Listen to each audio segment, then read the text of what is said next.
In the blistering heat of July 1518, the bustling streets of Strasbourg, an influential city in the heart of the Holy Roman Empire, witnessed an event that would haunt the pages of history for centuries. The usual hum of everyday life, the clinking of merchant goods, the laughter of children darting through narrow alleys, and the solemn tolling of church bells was shattered by an inexplicable spectacle. It began with a woman, later known as Frau Trophia, who, without warning, took to the cobblestones and began to dance. But these were not the graceful, controlled movements of a dancer. No, her actions were wild, frenzied, and utterly out of control. Her body twisted and turned relentlessly, as though driven by some invisible force. Curious onlookers, first perplexed, then transfixed, gathered around her. What began as a single woman caught in the grip of an unexplainable compulsion soon snowballed into a full-blown epidemic, an uncontrollable wave of dancers that would sweep through the city. The streets became a stage for an eerie, almost otherworldly display, one that would baffle the minds of historians, physicians, and scientists for centuries to come. The dance did not relent with the fall of night. No, Frau Trophia's movements persisted, each step more fevered than the last, her feet hammering against the cobblestones in a relentless, unbidden rhythm. What began as a single woman's bizarre and uncontrollable act soon became a strange contagion. By dawn's light, others were drawn into the madness. First, it was just a handful of curious onlookers, perhaps feeling the pull of an invisible force. But by the next day, the numbers swelled, dozens joined, then hundreds, until the streets of Strasbourg were flooded with frantic, wild dancers, each one lost to the same unexplainable compulsion. Men, women, even children, no one was spared. They twisted and twirled, staggered and swayed, their bodies moving beyond their own control. Some danced with an eerie grace, while others staggered like marionettes with frayed strings. But what none could escape was the unbearable toll it took. Exhaustion set in with brutal swiftness. Feet bled, limbs grew weak, some collapsed, their bodies unable to withstand the strain. And for some, the end came not through the cessation of their movements, but in heart attacks or strokes, fatal casualties of a maddening, relentless dance. The once thriving city of Strasbourg was thrown into chaos. What had begun as an inexplicable spectacle spiraled into a full-blown epidemic, gripping the very heart of the city with a suffocating dread. The people, paralyzed by fear, whispered of curses, divine retribution, or worse, an unstoppable force that might swallow them all. What had begun as one woman's strange act now threatened to tear the city apart. And thus, the dancing plague of 1518 was born, an event that would live on in history, as much a mystery as a nightmare. Eyewitness accounts from those who witnessed the madness unfolding in Strasbourg paint a picture so surreal it seems to belong more to the realm of nightmare than reality. The afflicted moved as though in some kind of trance, their bodies jerking and spinning with a frenzied, almost mechanical precision. Their faces, contorted in agony, were often the only indication of the suffering beneath their wild, unrelenting movements. Pain was etched into every expression, yet there was nothing they could do to stop. Their feet, raw and blooded from hours of ceaseless motion, seemed to be driven by some unyielding force, a force that paid no mind to the toll exacted on their bodies. The dancers, caught in the grip of this unknown compulsion, could not break free. Some cried out incoherently, their voices lost amidst the thumping of feet and the wailing of the desperate. Others sang nonsensical songs, their words blending with the delirium that clouded their minds. There were those who wept, tears streaming down their faces, but still they danced, each step a tortured testimony to a madness beyond their control. The scene, as chaotic as it was tragic, took on an almost absurd quality as the city descended into a state of bewildered panic. The local authorities, completely at a loss, scrambled to find some explanation, some solution to the inexplicable plague.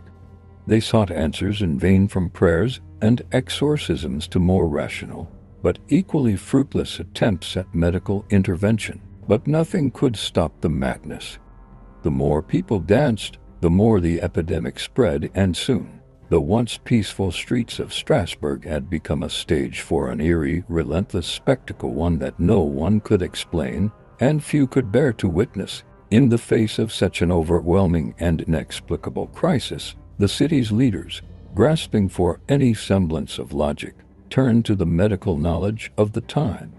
The prevailing theory that emerged was one rooted in the ancient understanding of bodily humors, a theory that suggested the outbreak was the result of an imbalance in the body's fluids, particularly an excess of hot blood. To remedy this, the solution offered was nothing short of bizarre. The afflicted needed to dance it out. Desperate to find a cure, the authorities sanctioned the construction of wooden stages in public squares, where the dancers could perform without hindrance. Musicians were brought in, their instruments set to play for hours on end, providing an endless soundtrack to the madness. The idea, as ludicrous as it seemed, was to encourage the afflicted to continue dancing, believing that the physical exertion would somehow purge the excess heat from their bodies, thereby curing them. But, of course, the remedy only made things worse. Rather than easing the madness, the presence of the musicians only seemed to fuel the frenzy. The music, a seemingly innocuous attempt to bring some order to the chaos, wove a more hypnotic spell on the dancers, pushing them further into their trance-like states. The once frantic movements became even more desperate, a collective hysteria that no one could contain. The streets, once a place of everyday life, had transformed into a grotesque carnival of madness, where the more they danced, the deeper the epidemic took root. What the authorities had hoped would be a cure became an accelerator of the crisis, as the dancers spiraled further into their uncontrollable frenzy. And in that twisted moment of irony, Strasbourg's attempts to heal only seemed to plunge it deeper into the abyss. As the madness grew, the clergy too weighed in with their own interpretation of the bizarre plague. To them, the strange epidemic was not just a medical anomaly, it was a divine warning, a punishment sent from the heavens, or perhaps the result of sinister, demonic forces at work. The sacred and the supernatural were invoked in an attempt to make sense of what reason could not explain. Religious processions began to wind through the streets, a desperate cry for divine intervention. Priests, draped in ceremonial robes, led the faithful in fervent prayers, their voices rising in unison as they beseeched God for mercy. The faithful, gripped by a mix of fear and hope, followed suit, believing that only through the grace of higher powers could the curse be lifted. In the face of their growing panic, the city's leaders turned to shrines dedicated to saints, particularly Saint Vitus, the patron saint of dancers, an ironic twist given the circumstances. Pilgrims journeyed to these holy sites, dragging the afflicted with them in hopes that a miraculous cure might await. It was believed that by touching the relics or praying at the saint's altar, the dancers would be freed from their unrelenting compulsion. Yet, despite these fervent religious interventions, the plague showed no sign of abating. The days turned into weeks, and what had begun as an isolated incident soon became a citywide nightmare. The fear was palpable, a dark cloud hanging over Strasbourg as the outbreak continued to spread, claiming lives, sowing panic, and deepening the uncertainty that gripped the hearts of all who lived there. Neither science nor prayer could end the madness. What had started as a single woman's erratic dance had become a haunting, inescapable force, a plague of a different kind. As the days stretched on, the shadow of the epidemic began to cast its long, crippling reach across every facet of life in Strasbourg. The city's economy, once vibrant and thriving, began to unravel before the eyes of its people. Merchants, those who had once haggled and bargained with vigor in the bustling market squares, now found their livelihoods slipping through their fingers. The streets, once alive with the sounds of trade and commerce, were overtaken by the writhing bodies of the afflicted, each lost in their own frenzy of movement. Markets, which had been the heart of Strasbourg's economy, transformed into eerie, desolate places. Stalls stood abandoned, goods left untouched as traders and customers alike retreated into their homes, fearful of the mysterious contagion that seemed to infect not just the body, but the very air. Fear of contagion spread faster than the plague itself, and many families, desperate to protect themselves, barricaded themselves inside their homes, isolating not only from the dancers, but from each other. The once tightly knit community began to fray at the edges, as paranoia and dread crept into every corner of the city. Above it all, the haunting strains of the musicians' melodies reverberated through the streets, an unsettling soundtrack to the madness that had overtaken the city. The relentless dance continued, and the eerie rhythm filled the air, like some twisted lullaby of despair. It was an atmosphere of confusion, of hopelessness. Life, as the people of Strasbourg knew it, seemed to unravel with every step, every frantic dance. The city had descended into a nightmare, and the grip of the dancing plague tightened with every passing day. No solution seemed possible, no cure in sight. Only the music, the dance, and the fear seemed certain. As the day stretched into a relentless nightmare, the desperation of Strasbourg's authorities reached new heights. With every passing hour, the outbreak showed no signs of relenting, leaving the city's leaders scrambling for answers. In a last-ditch effort, some accounts suggest that they sought assistance from neighboring towns and regions, hoping for a glimmer of guidance or, perhaps, a cure, anything to halt the madness. But no help came, no wisdom, no remedy could be found to quell the unyielding tide of frantic, twisting bodies. Then, just when the city's situation seemed as dire as it could possibly get, rumors began to swirl. Word spread like wildfire that similar outbreaks, strange, inexplicable, and eerily familiar, were occurring in other towns and villages. The unsettling question began to form in the minds of those who still dared to think clearly. Was this part of something larger, something beyond Strasbourg? The thought alone was enough to send shivers down the spine of the populace. If the plague was not confined to their city, if it had already begun to spread to other places, then the scope of the disaster had shifted. This was no longer an isolated incident. It could be part of an emerging epidemic, a force that could stretch far beyond their borders. The very notion that the plague might extend beyond Strasbourg deepened the collective anxiety, as fear began to take on a life of its own. Was this some kind of divine wrath, a curse that spread like wildfire?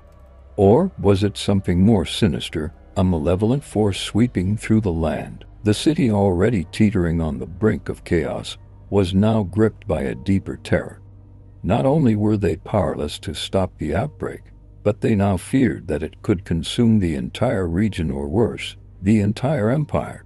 The very air seemed thick with unease, and the uncertainty of what lay ahead threatened to crush the will of even the most stalwart hearts. Centuries later, the haunting legacy of the dancing plague of 1518 still looms large in the annals of history, its true cause and nature remaining shrouded in mystery.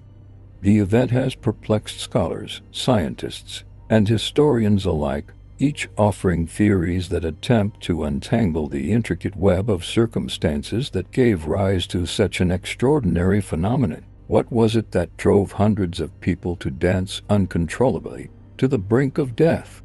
Was it a case of mass hysteria, a psychological contagion that spread like wildfire through the minds of Strasbourg's residents? Or was there something more sinister, a biological agent at play, something that took hold of the body and mind in equal measure? One of the leading theories posits that ergotism, a condition caused by a fungus that grows on damp rye, may have played a central role. Ergot contains hallucinogenic compounds that, when ingested, can cause symptoms ranging from spasms and delirium to vivid hallucinations. Given that rye was a staple crop in medieval Europe, some researchers suggest that contaminated bread could have been the trigger, leading to a widespread hallucinatory episode that manifested as the frenzied dance. Yet, despite this plausible explanation, many remain unconvinced. Ergotism, though capable of inducing convulsions, does not fully account for the sustained and rhythmic nature of the movements, nor the communal aspect of the phenomenon. Others propose that the outbreak could have been a case of mass hysteria or a collective psychological response to the intense social pressures and hardships faced by the people of Strasbourg. The city was in the midst of an epidemic of the plague, famine, and political unrest, creating an atmosphere of fear and tension. Under such extreme stress, the mind may have succumbed to the pressures, triggering a psychogenic response that spread like wildfire through the population. This theory, while intriguing, raises more questions than it answers, especially when considering the physical toll the dancing took on the body. Still, some argue that the dancing plague may have been the result of an ancient cultural or religious ritual, one that had been lost to time, but was somehow revived in a moment of intense collective need. Theories that blend folklore, divine punishment, and spiritual intervention have not been fully dismissed, as the people of the time were deeply religious, and the presence of Saint Vitus, patron saint of dancers, suggests that belief in supernatural causes played a significant role in the crisis. The truth, as always, may lie somewhere between these competing explanations. What is certain, however, is that the dancing plague of 1518 remains a haunting enigma, a reminder of the frailty of the human mind and body, and of how fear, superstition, and biology can intertwine to create an event so bewildering that it has echoed down through the centuries. The mystery persists, leaving us to wonder what really drove the people of Strasbourg to dance, and what can we learn from their story today. One of the most widely discussed hypotheses surrounding the dancing plague of 1518 centers on ergot poisoning. Ergot, a toxic fungus that grows on rye, contains potent compounds like alkaloids, which are known to induce hallucinations, convulsions, and severe psychotic episodes. In medieval Europe, where rye was a staple food, the possibility of contaminated bread made from ergot-infected grain seems a plausible culprit.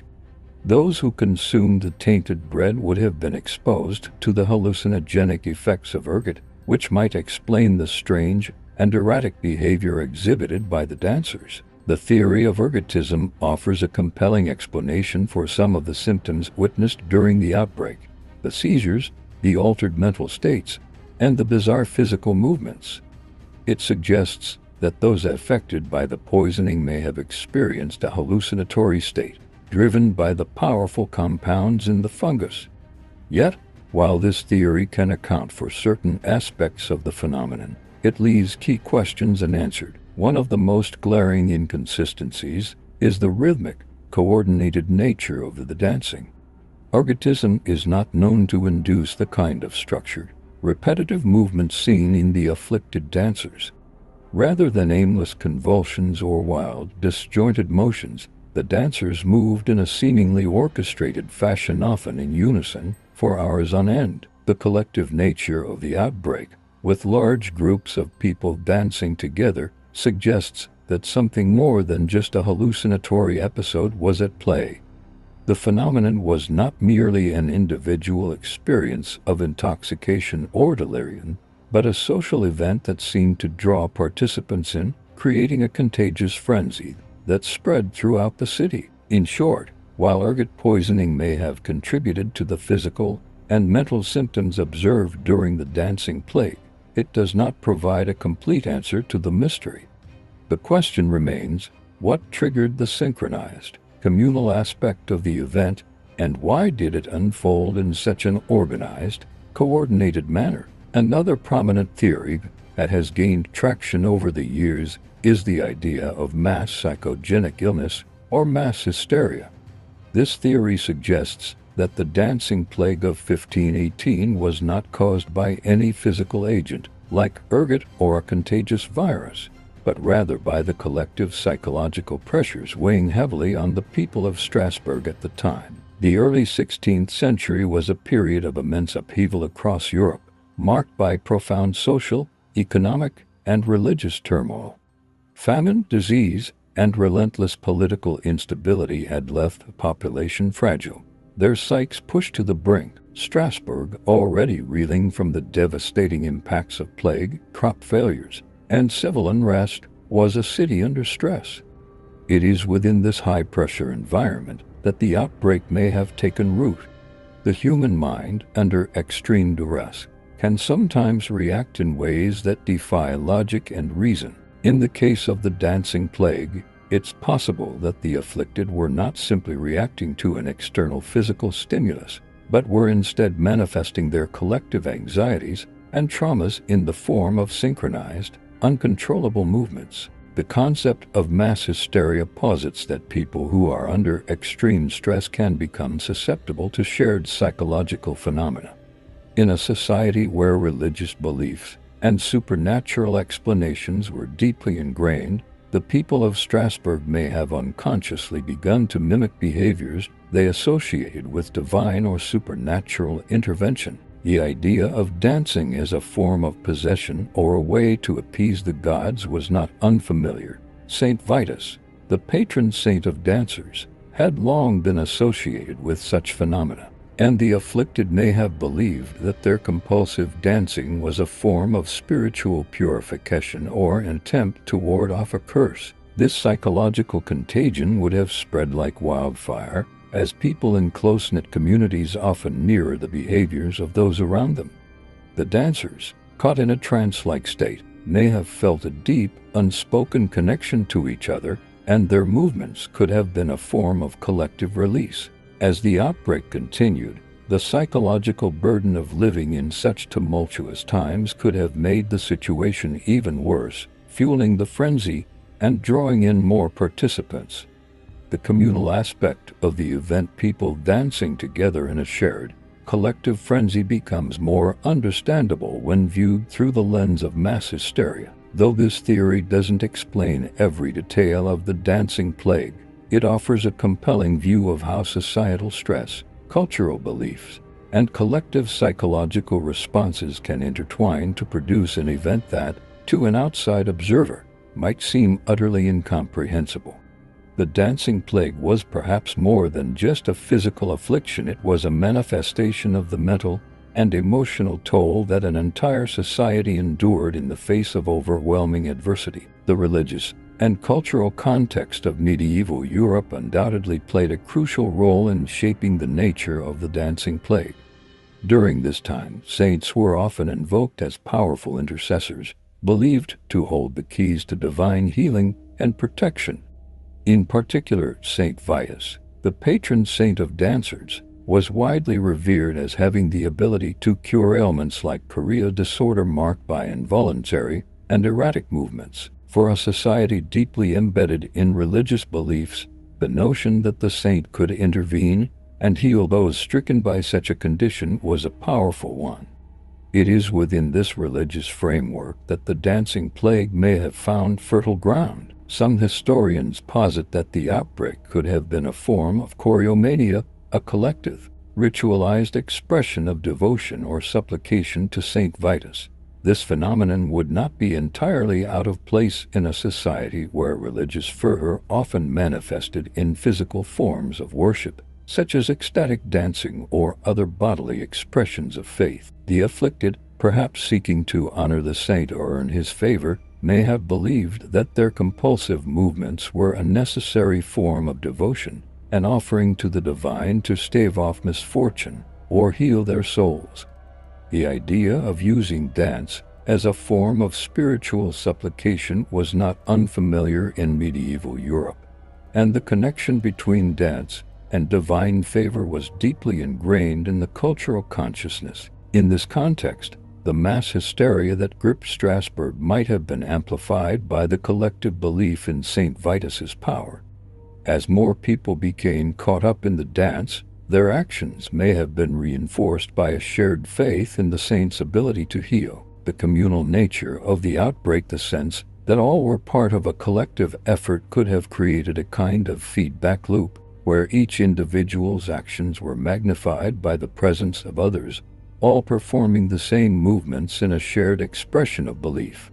The faith of the group, in turn, would have given rise to an even more powerful compulsion to continue dancing, reinforcing the spread of the plague. In essence, the religious fervor surrounding St. Vitus likely played a dual role. It not only provided a framework for understanding the outbreak but also reinforced and perpetuated the behavior through communal reinforcement. What began as an individual response to a perceived affliction could have swiftly evolved into a mass expression of collective devotion, a ritual of dance that was at once a plea for divine intervention and a demonstration of faith in the saint's power to cure. In this way, the cultural and religious context of the time helped shape the very nature of the dancing plague, ensuring that its impact would be felt throughout the community long after the last dancer had fallen. In addition to the psychological and cultural theories, some researchers have ventured into the realm of medical explanations, proposing that the dancing plague could have been triggered by a neurological or viral condition. While this theory remains speculative and lacks solid evidence, it offers an intriguing perspective on the origins of the outbreak. A neurological condition could potentially account for the bizarre and coordinated movements observed during the epidemic. Some have suggested that the phenomenon might have been a manifestation of a disorder such as encephalitis or a similar infection affecting the brain. Encephalitis, an inflammation of the brain, can lead to erratic behavior, spasms, and involuntary movement symptoms that mirror those of the afflicted dancers. However, there is no concrete evidence linking an outbreak of encephalitis to the dancing plague of 1518, and such a widespread neurological condition would likely have left a more obvious imprint in the historical record. Another possibility is that a viral infection, perhaps one that affected the nervous system, might have caused the uncontrollable movements. Viruses like rabies, which attack the brain and central nervous system, can induce spasms and agitation and could theoretically trigger the kind of behavior exhibited by the dancers. However, similar to the neurological theory, there is little direct evidence to support this claim, and the sudden, collective nature of the outbreak does not align perfectly with the typical transmission patterns of a viral illness. The difficulty in pinpointing a definitive neurological or viral cause for the dancing plague lies in the fact that many of the symptoms, such as the rhythmic, collective nature of the dancing, are not typically associated with either viral infections or known neurological disorders. The behavior observed in Strasbourg seems to go beyond individual episodes of involuntary movement, instead suggesting a kind of synchronized social contagion. This raises the question: could something other than a virus or neurological condition be responsible for such widespread, coordinated behavior? Ultimately, while the idea of a neurological or viral trigger remains a possibility, the lack of concrete evidence makes it a less likely explanation. The mysterious and collective nature of the dancing plague continues to resist simple medical categorization, leaving researchers to ponder a broader array of potential causes. Until more definitive evidence emerges, the true origins of this strange epidemic may remain an unsolved riddle, forever bound to the realm of speculation. By late August 1518, the strange epidemic that had gripped Strasbourg finally began to subside. The city, which had once echoed with the frantic, unstoppable rhythm of the dancers' steps, now found itself eerily quiet. The once crowded streets, teeming with bodies swaying and spinning in an involuntary frenzy, were deserted, leaving behind only the haunting memory of the chaos that had unfolded. The authorities, now fully aware of the gravity of the situation, took drastic measures to prevent further outbreaks. Public gatherings were severely restricted, and all forms of music and dance were prohibited, as officials sought to quell any possibility of the dancing contagion reigniting. The streets, which had been transformed into a stage for bizarre and tragic performances, were now tightly controlled as the city took steps to restore order. As the days passed, life in Strasbourg began its slow return to normalcy. The shops reopened, markets resumed their trade, and families who had retreated in fear once again ventured into the streets. Yet, despite the restoration of daily routines, The memory of the dancing plague remained etched in the collective consciousness of the city and beyond. It lingered as a chilling reminder of the frailty of the human mind and the unpredictable forces that can sweep through society. The event was not soon forgotten. It became a source of fascination and intrigue debated by scholars and lay people alike for centuries to come. What had started as a puzzling and terrifying spectacle had transformed into a dark chapter in history, one that offered no clear answers, but left behind questions that would persist for generations. The dancing plague of 1518 remains a symbol of the mysteries of the human psyche, the complexities of collective behavior, and the enigmatic forces that can sometimes grip an entire community, leaving it forever marked by a strange and inexplicable event. The legacy of the dancing plague is far-reaching, extending well beyond the immediate historical context of 1518. Its impact continues to resonate in the realms of art, literature, and psychological studies, where it has inspired an array of creative and scholarly works. From vivid paintings and haunting plays to contemporary analyses of mass behavior and social contagion, the event has captured the imagination of generations, each seeking to unravel its perplexing origins and implications. The dancing plague challenges our understanding of the intricate connection between the mind and body, urging us to reconsider the ways in which mental states can manifest in physical actions. It serves as a stark reminder that stress, trauma, and belief are powerful forces, capable of shaping human behavior in ways that defy logic and reason. In the case of Strasbourg, what began as an individual episode of uncontrollable movement quickly morphed into a widespread social phenomenon, raising profound questions about the ways in which belief systems, environmental pressures, and collective anxiety can intertwine to produce extraordinary and often inexplicable outcomes. In a world increasingly aware of the complexities of mental health and the profound effects of societal stress, the dancing plague serves as an early and haunting example of how psychological and environmental factors can converge to create a collective crisis.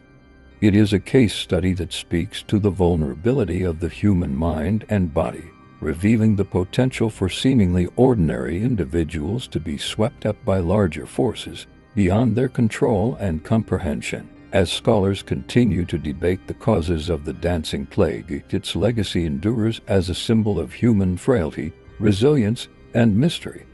It forces us to confront the limits of our understanding, to grapple with the intangible forces that govern our behavior, and to acknowledge the profound ways in which culture, belief, and environment shape our reality, often in ways we can neither predict nor fully comprehend. The dancing plague of 1518 endures as a powerful reminder of humanity's vulnerability to the unknown, a chilling chapter that continues to evoke both fascination and unease.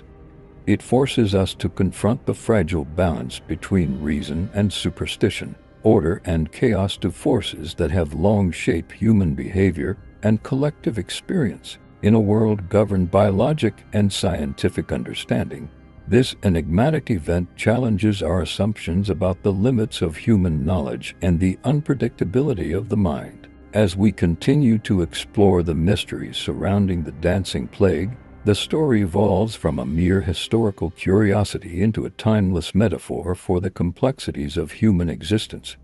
It encapsulates the tension between the rational and the irrational, the known and the unknown, the epidemic's strange blend of psychological, cultural, and environmental factors serves as a reminder that even in our most enlightened moments, there remain forces beyond our comprehension, mysterious, uncontrollable, and often deeply interconnected with the fabric of society. In this way, the dancing plague becomes more than a singular event in history.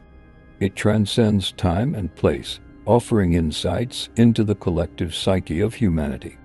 It is both a cautionary tale and an enduring puzzle, urging us to question the limits of our understanding and the fragile boundaries that separate the rational from the irrational. And as we reflect on this extraordinary episode, we are reminded that, even in an age of advanced science and reason, The human experience remains a delicate dance between what we know and what we cannot yet explain. The questions surrounding the dancing plague reach far beyond the event itself, delving into broader themes of how societies react to crisis. How do shared beliefs and cultural frameworks shape the way communities confront the inexplicable? What happens when fear, uncertainty, and hope collide, giving birth to phenomena that seem to defy all logical explanation? Strasbourg's ordeal invites us to reflect not just on the specific details of 1518, but on the timeless human struggle to make sense of the unknown. Throughout history, crises, whether epidemics, natural disasters, or social upheavals, have often revealed the underlying vulnerabilities of human societies. When confronted with the inexplicable, communities have turned to their cultural and religious frameworks for answers, sometimes shaping events into narratives that align with deeply held beliefs or fears. In the case of the dancing plague, the people of Strasbourg relied on both medical and spiritual interpretations, attempting to reconcile the chaotic with the comprehensible. Their response was a mixture of hope through divine intervention, fear of the consequences of the plague, and a desperate desire to restore order, even when faced with something utterly beyond their control. The intersection of these emotions and beliefs, fear, uncertainty, and hope, can be a powerful catalyst for the creation of collective phenomena. What might seem like an isolated incident of mass hysteria or a medical mystery may also reflect deeper cultural anxieties and social pressures. As the dancing plague spiraled out of control, it was not just the physical actions of the afflicted that captivated the city, it was the collective response, shaped by the town's fears, hopes, and beliefs. This chaotic convergence highlights the intricate ways in which shared cultural frames influence human behavior in times of crisis. What the dancing plague underscores, in the end, is humanity's enduring quest to make sense of the inexplicable. We are constantly confronted by the unknown, whether in the form of a public health crisis, a natural disaster, or even the more abstract challenges of life itself. And, like the people of Strasbourg, we continue to search for explanations, seeking comfort in the familiar frameworks of our time, be they scientific, spiritual, or psychological. As we grapple with our own crises today, pandemics, environmental catastrophes, political instability, we are reminded that the challenges faced by past generations often mirror our own. The dancing plague of 1518 may be a distant event, but its legacy resonates with the same questions and complexities we face in our modern world. How do we respond to the unknown? How do we navigate the fear and uncertainty that arise when confronted with the inexplicable? In the end, the story of the dancing plague invites us not only to explore the past but also to reflect on the broader, enduring struggles of the human condition.